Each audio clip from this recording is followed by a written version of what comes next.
like what I do because it's both my business and it's also my passion. I've always been interested in the environment, and I think mainly because of where I grew up and my family. We treasured taking trips all over to all the national parks. I was a rock collector, and I would always ask my dad to pull over so I could get a rock from that place.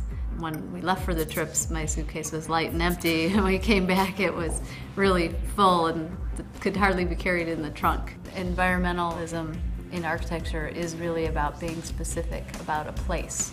The way that our process is, it's very analytical in the beginning. It might be about the specifics of the climate, the amount of sunny days a year. And then after we kind of dig into those different areas, usually something comes up that really seems to resonate with the project at hand. For example, with the Ford Calumet Environmental Center, there was a strong cultural history of steel production in the area. On the habitat side, it was a place where a very important stopping point for migratory birds. In doing this research, we found that there were high mortality of birds that were crashing into windows. And so we discovered this through an ornithologist's research, and then we were able to look at what solutions he had and apply that to our design to prevent our building from killing these birds that people were coming to see. Aqua, is 82 stories tall, and it's our largest building to date. What I didn't realize maybe when we first started doing a tall building was that it's so important to the identity of the city. People really care about skyline.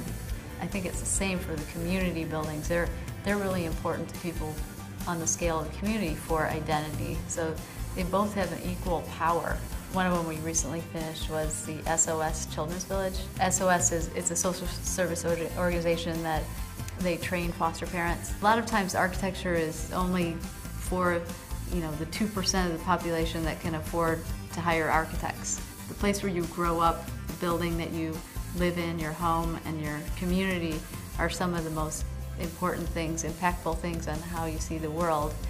If you can bring architecture, like architecture with capital A, good design, into a neighborhood, you can really have a big impact. I really appreciate getting out into landscapes, and a lot of my inspiration and my travel takes me to places that are wild.